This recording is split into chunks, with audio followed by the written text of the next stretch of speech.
No role plays, no conference calls, no BS. Chris and Lorenzo share 4 decades of combined experience to help you become a more effective leader. This is Hacking Your Leadership.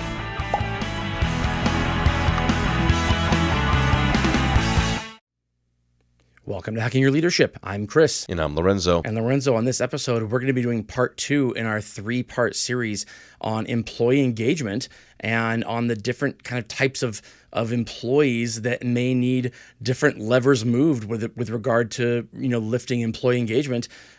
For leaders who don't necessarily have access to all the people analytics that their organization may have access to, or that other organizations may have access to, so that they kind of really figure out where the rubber meets the road. What is their responsibility as a leader and how they can impact the employee engagement of the individual people on their team. On last Monday's episode, we talked about employees who have a generally negative impression of elements or aspects of the organization or as a whole, but it manifests itself differently. Some employees have very destructive behaviors. Some employees are kind of neutral. They're the quiet quitters. And some employees have, very, very positive behaviors, very constructive behaviors, but they still kind of think negatively about the organization or you as a leader or their coworkers or their potential for advancement or their pay, all these different things. And so that kind of dictates how you approach those individual employees. And how your leadership has to differ from one to the other. On this episode, I want to talk about employees who have indifferent perceptions about the organization. They're kind of neutral on everything. You ask them about whether or not they're looking for another job right now, and they're like, I keep my resume up to date, but I'm not really actively applying. You ask them about what they feel about their leader, and they're not going to say, oh, they're amazing, and they're not going to say they are terrible. They're going to say, oh, it's their leader. They're here. I'm doing my job. They're doing their job, right? You ask them about what they think about their pay, and they might say, yeah, I think it's competitive. I wish it were more, but I think I can't do any better doing the same job elsewhere. So it is what it is. I guess I'm here. These are people who just kind of don't really have a strong opinion one way or another on the organization as a whole. However, they have very different tendencies when it comes to their work that they put in. That some employees have very destructive tendencies in their work. Some are kind of just there and neutral tendencies, and some have very positive tendencies when it comes to the work they put forward. And these employees need to be led very differently than the ones we talked about last week. Yeah, I think the indifferent one here is one where the perceptions, I think, can definitely be managed to a degree, or there can be some more conversation or dialogue around, what is it about the job or the work or whatever, where we could make it feel a little bit better. We could, spend some time considering what are things that would help them to change their perceptions. But to your point, like a delinquent where it's like they're indifferent and they're destructive. So they're not intentionally negative, but they're also like not getting the work done. Mm-hmm. What needs to be addressed is the behaviors of you can be indifferent about the work, but these are the minimum expectations that you have to get done. The drifter is the indifferent and neutral. They're just kind of here, like same thing. It's all good. It's a job. I get it done. And again, they're doing the minimum of the job, and they're just indifferent. And there's like, I can do that job here. I can do that job there. I'm always going to do my job, no matter who is this or that or strategy or whatever. And that's kind of the true center of the 9 box. And then the workhorse, where they're just it is what it is. This is my job. I'm supposed to do my job. I'm gonna do good at my job. Doesn't matter who the leader is necessarily. Doesn't matter what the strategy is. Doesn't matter kind of what these things are going on.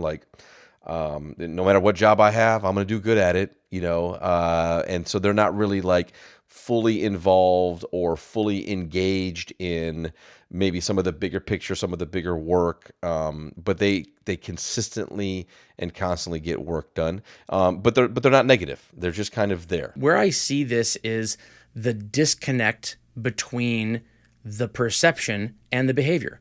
Meaning if a person has a negative perception of your organization, people we talked about last week, I believe that negative perception absolutely impacts their behaviors. Now, in some regard, it might take a while to do that. We talked about the martyrs last week who will put in great work all the time, but they have a negative perception.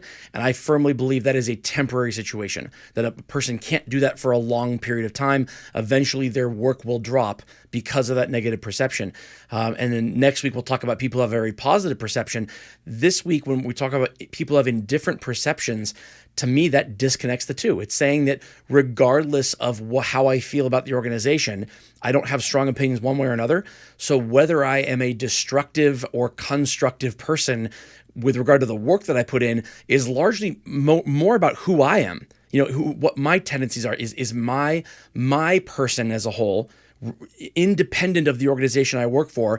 Am I the kind of person who likes being destructive? Am I the person who doesn't really care one way or another, and I'm not gonna go above and beyond, but I'm not gonna hurt anything, I'm just kind of there? Or am I the person who just kind of has this thing inside me that says I need to put forth good work no matter what, but the leadership could change tomorrow and I'd still put forth good work. The leadership could get better tomorrow or worse tomorrow. They could give me a raise tomorrow. I'm not gonna work any harder. I already know I work hard. This is my work is dictated by who I am, not who my organization is and what they offer and what their what the work environment is. That's what I think signifies this group of people. Yeah, and I think this is one of those situations where, from a leadership standpoint, this kind of indifferent perception group is where consistency, clarity, framework of expectations, in my opinion, really has the most amount of impact. Because like to move people in the behavioral category from, again, destructive to neutral to constructive, if they're kind of indifferent about everything, but it's clear about what the job is, what you expect from them and what you need them to go do, because they're not negative, they're much more apt to be like, okay, well, like if that's what you need me to do, or like, okay, like, yeah, I like it here, it's cool, but now that I know like that's the expectation, then you're more likely to move a delinquent into a drifter. Yep. And a drifter into a workhorse when you have that type of clarity, and because you're not addressing the negative behaviors, you're just simply kind of implementing the expectations and the strategies that you have. I think where you can keep them indifferent is, and they don't move so much, is when you are not consistent, when you're not holding people accountable, when you're saying kind of these are the rules or these are the expectations, but then you're not following up on them. You're not you're not giving them any reason to want to adjust their behavior towards the positive. I think these people have, in general, been a really tough group to lead when it comes to a lot of leaders. A lot of leaders, they are the carrot or stick. We've talked about this before. You put the carrot in front of them of the promotion or the raise or the whatever, or you put the stick, which is if you don't do this, then this is going to happen, holding them accountable to things. Those types of leaders, the ones who use carrots and sticks, are the ones that I think are the least apt to be able to lead this group of indifferent people, because what you're essentially doing is you're trying to get these people to care about something that they don't care about, when in reality you need to get them to do the thing that they do because that's their job, and know that you are going to be a nice person when you do it. You're going to be consistent in holding them accountable with their peers. You're not going to hold them to a different standard than their peers. You're not going to give them a reason to have their perception drop from indifferent to negative. And a way that a lot of leaders do this is they try to get them to move from an indifferent perception to a positive perception. And a lot of people who are perfectly content with their indifferent perception and they work hard, for some leaders that isn't enough. For some leaders, they want that employee to care more about it.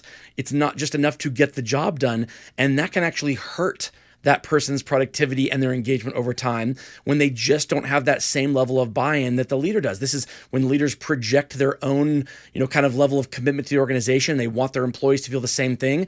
That's great to want that, but you have to really meet with your people and figure out where they sit in terms of their mindset, what their long-term goals are, and if your organization or this work that they're doing isn't a large part of what their long-term goals are, or maybe they can't even articulate what their long-term goals are to begin with. it's not your job as a leader to kind of force that to happen. It's your job as a leader to meet them where they are and to make sure they're doing good work while they're there, but not kind of push them away by trying to get them to be someone they're not. Yeah, it's so funny because I think about the times that I've heard in the past of like this idea of like, well, like some people are here to build a career and some people are here just to pay bills. And I'll always be like, well, like I need to pay bills. Right. Like, you know what I'm saying? Like, Yeah. why is that negative? Like, why do we want to project that onto people to say like it's unacceptable just to have a job and be good at it and then pay your bills with it? Like, you must have to have this idea that you have to conquer everything and get promoted. Like, no, you don't, and that's okay. But that's that projection of, because that's how you see it as the leader. Now you think everybody should see it that way. And one of the things I want to call out in kind of the article is it says, in the same way, employees in the workhorses archetype might be very effective at getting their work done, but these employees will hardly ever go above and beyond to exceed expectations. Since they are indifferent about the organization, they do not care much about overall success of the organization. The only thing that matters is them doing what is required of them. So again, in this space of like the workhorses and that archetype of, that they are, they're indifferent, but they are constructive. So again, like they're in that space and they're doing it. I'm okay. Like, I am perfectly fine if people are like in this workhorse space of like, hey, to your point, like I can over time maybe continue to have connections and dialogue and find out things that motivate them, things they want to goal set. But I've had plenty of conversations with someone who's like, hey, I like it here. It's cool. I enjoy it. I want to do good work, but also I'm trying to open up my own business over here. I'm trying to do this thing over here. So like, it's not like I could leave tomorrow and I'm going to be just fine. Like, it's not like I'm not overly positive. I'm not negative. I'm just indifferent. It's a job, and it's a job that I like, and I prefer to have this one. But I'm okay with that. It's like I don't have to feel this need of like, what are you talking about? You should give up your dreams and continue to work hard to this next job title that you should have here. Like, no, like I can appreciate and respect the fact that that's the work that you do, right? And let's talk about that, and let's make sure that you're getting from here what you need to get as far as achieving the things that we need you to achieve, and then spend some time talking about how becoming better at the job that you have here can help to inform the thing that you want to do outside of here, or to start your own business, or to go do that type of thing. Like, there's something that comes with wanting to push yourself to really exceed what's expected of you, and to really, take on additional opportunities and additional responsibilities while you're here. That's going to help you in that thing that you want to go do. So like, don't shortchange yourself in that space. So like, the conversations are different, but I think it's perfectly fine to say, I'm okay with people that kind of have an indifferent perception. If I want them to have more engagement, I'm going to have to spend the time talking to them, understanding them, and maybe providing them with some perspective or some experiences or some opportunities that may help them to shift into positive. But we have to be okay with those that are doing the work that we're asking them to go do. From an expectation standpoint, I think sometimes we project way too much on, if you're not pushing, if you're not doing all of that and then some, that for some reason that's a negative thing, or that's not how you should do things. Right. I once had a leader say to me that the opposite of love isn't hate, it's apathy. And they were spot on. Like the employee here who has the negative perception of the organization, there's a reason behind that. And you can figure it out. You can figure out why they have a negative perception of the organization, whether it's they don't think they can move up, they feel like they're not paid well enough, they don't like their coworkers, they don't like their leadership, they don't like the strategy, whatever it is. They will articulate that to you. And people have a positive perception of the organization. There's a reason for that too. People who have an indifferent perception of the organization, for whatever the reason is, the worst thing you can do as a leader is to try to get them to have this kind of emotional connection that you might have to it, because that'll very quickly give them a negative perception when the goal was to move them into a positive perception. It'd be really difficult to lead a team that was only workhorses. It'd be tough to buy into a team who wasn't bought in from an emotional standpoint as a whole, the same way that you are. But to have people on the team who are like that, I've had jobs where I was like that. I've had jobs where I was a workhorse because I truly didn't care about the organization as a whole. I knew they'd be fine without me, and I knew that I'd be fine without them. But while I was there, I put work in, I put effort in, and the leaders that would talk to me about this, it would start out with, what's the next step for you? When do you want to move up? When can we give you this assignment to help you move up? And my answer would be, I don't really want that. I'm good. And to some leaders, the response was like this look of like dumbfounded, like, what do you mean? How do I lead you if I don't know what you want next, right? Other leaders were like, okay, well then just let me know. If that changes, let me know. We'll talk every couple of weeks and we'll find out if anything has changed. But I'm not going to force you to go one way or another, because they knew that was the quickest way to get me to move the opposite way of what they were trying to do. And if you have people on your team who are like that, this is really, really important to do, is to make sure that you understand that sometimes the indifference is not negative. Don't think that just because it's not positive, it is negative. Indifference is a real thing when it comes to what they're doing. And as long as they're not being destructive, as long as they're not taking away from the team, they're getting their work done, they're setting a good example, that might be all that they are capable of doing, or all they want to do, all they're willing to do, and you need to be willing to work with that and to not kind of push the needle. You might get an opposite result of what you want. Absolutely. And with that, it brings us to this episode's 1 minute hack. But first, a few words from our sponsors. All right, this episode's 1 minute hack is very similar to last week's. It's about behaviors. If you're trying to make sure that people who are indifferent, if you're okay with them staying indifferent, then this is about their behaviors. It's about making sure that you are moving people from the destructive into the constructive with regard to their behavior.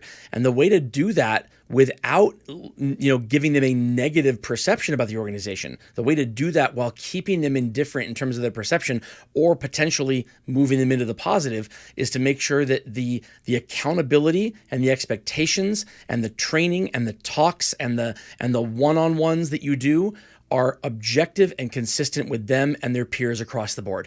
It's making sure that none of them feel singled out, none of them feel like they're being held to a higher standard than any of their coworkers, that whatever the expectation is, that's what you as the leader are putting forward to all of them and their coworkers, so that they can see accountability happening when it needs to happen. They can see that someone's not getting away with doing poor work while they're doing hard work. They can see that that the expectations of them aren't changing, or that you aren't holding a grudge against them for not having a positive perception of the organization or wanting advancement or wanting something further. It's objective and consistent leadership. That's what keeps people who are indifferent, while also moving them from a destructive path to a constructive path in the behaviors, which is ultimately what you're looking for as a leader. Yeah, no, I think it's a great 1 minute hack. And again, I think that type of structure and consistency in a lot of cases will be helpful in moving them from not being constructive to being constructive. But I also think that over time, that level of consistency, that level of engagement, and in cases like this, the recognition for when the job is well done, regardless of their perception of maybe the job, the leaders, the direction, the strategy, when they're doing good work and recognizing that good work, I think couple that with some consistency and some structure, and to your point, accountability of those that are not doing good work, I think that gives you the best chance to also change their perception to a positive perception while maintaining the body of work that they're currently doing. Right. Again, these are in a lot of cases harder employees to lead than even the ones we talked about last week with a negative perception, because it will probably be much easier to determine why that perception exists. A lot of times, this leadership is a laissez-faire type of leadership. It's you get them what they need, you get them the tools they need to get their work done, and you remove roadblocks wherever they exist in order to make sure that the reasons that they are destructive or constructive are very clear. You can hold them accountable to that, and you can keep those workhorses working hard. Make sure you are available if they want more, but they're not being forced or pushed into it. Absolutely. And with that, it brings us to the end of this episode. This is Hacking Your Leadership. I'm Lorenzo. And I'm Chris. And we'll talk to you all next time.